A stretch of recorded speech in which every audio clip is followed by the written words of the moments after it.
Masih berlanjut, kasus production house film porno di Jakarta Selatan. Selasa kemarin total sebanyak 12 pemainnya sudah diperiksa. Lalu bagaimana peluang para selebgram hingga model ini dijadikan sebagai tersangka? Kita diskusi.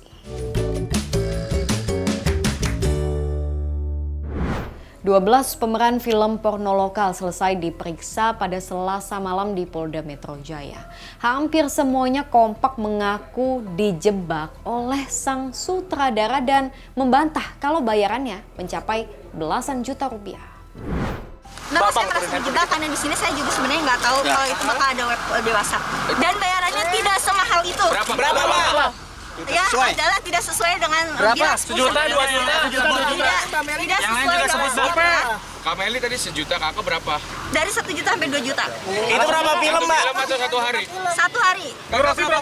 Itu pembayaran pun tidak Pembayaran pun tidak langsung dibayarkan, tetapi disendat-sendat juga. berapa film? Aku disuruh mengikutin apa yang dia bilang. Dan itu dilakukan sama Mbak Meli? Iya, karena di situ posisi aku nggak punya teman di situ gitu. Jadi aku terpaksa karena aku nggak tahu mau nyelamatin dirinya gimana kan, karena semua timnya kan banyak ya. Kita juga dibilang ini film legal, berbadan hukum, punya pengacara pribadi, saudara I ya. Nah, dia bilang ini berbadan hukum, legal. Jadi kita coba untuk memainkannya karena kita kayak otak kita sih kayak digiring ini opininya ini legal. Lo nggak usah takut mainin film-film ini ya.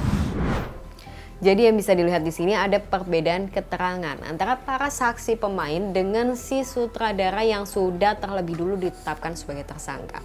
Tapi yang hampir mirip ini adalah modus yang dilancarkan oleh si sutradara. Apa aja misalnya? Yang pertama, mengontak lewat media sosial, menawari pemain untuk main di konten YouTube, web series, sampai film religi dan mengaku semua filmnya ini sudah lulus sensor. Nah, kemudian ada juga yang bercerita awalnya hanya diminta untuk casting, tapi kemudian ketika sampai di lokasi langsung diminta bermain dan tidak ada skrip, semuanya hanya berdasarkan acting mengikuti arahan sutradara.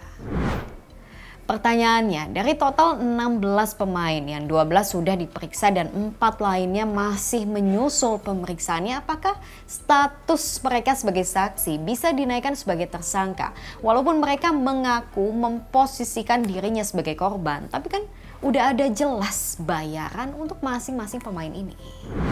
Menurut Direktur Reserse Kriminal Khusus Polda Metro Jaya Kombes Pol Ade Safri Simanjuntak, polisi masih akan melihat progresnya. Koordinasi awal sudah dilakukan dengan para ahli dan dijadwalkan minggu ini. Nanti akan ditentukan apakah status saksi layak naik menjadi tersangka atau tidak. Sejauh ini, para pemeran bisa dijerat dengan Undang-Undang Pornografi Pasal 8 UU Nomor 44 Tahun 2008. Setiap orang dilarang dengan sengaja atau atas persetujuan dirinya menjadi objek atau model yang mengandung muatan pornografi. Pasal 34, ancaman hukumannya pidana penjara maksimal 10 tahun dan atau denda maksimal 5 miliar rupiah. Gimana kalau dari kacamata pengamat? Jadi kalau berbadan hukum yang kemudian untuk mendistribusikan, menyebarkan berita-berita yang berkaitan dengan pornografi nggak ada, pasti nggak akan pernah diberikan izin.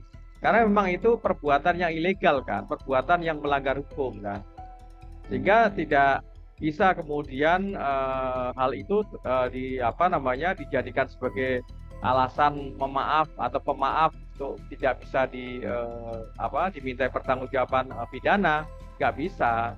Artinya tetap hal ini merupakan satu perbuatan yang secara umum ya berdasarkan kalau kita bicara teori hukumnya itu teori fiksi hukum namanya.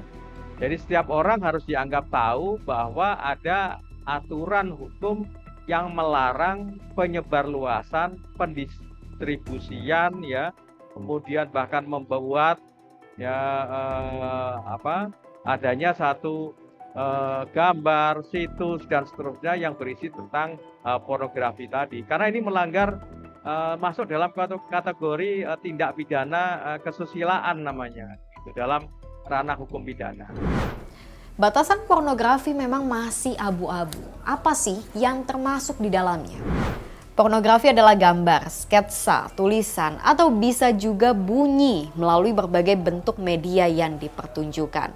Memuat kecabulan atau eksploitasi seksual yang melanggar norma kesusilaan dalam masyarakat. Jadi batasan yang nggak hanya berdasarkan tanpa busana atau tidaknya. Kalau kita perhatikan di dalam Undang-Undang Nomor 44 ya tahun 2008 tentang pornografi itu memang terdapat beberapa norma-norma perbuatan yang bisa dikelompokkan ke dalam pornografi yang dilarang menurut pasal 4 maupun untuk pasal 6-nya di dalam undang-undang itu. Artinya misalkan menyebarluaskan, memanfaatkan, memproduksi, dan kemudian menyebarluaskan yang namanya baik itu gambar dan seterusnya yang masuk dalam kategori pornografi itu dilarang, dan itu kemudian bisa diberi atau dimintai pertanggungjawaban pidana berkaitan dengan perbuatan itu. Belum lagi juga ada salah satu pemain dalam kasus PH ini yang pernah terjerat dalam kasus yang sama.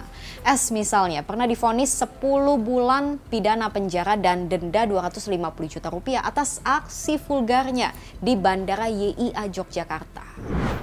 Gimana pun, semua yang terlibat perlu mempertanggungjawabkan perbuatannya. At least apa yang mereka lakukan ini sudah menimbulkan keresahan di masyarakat. Menurut kamu gimana? Lanjut diskusi di kolom komentar.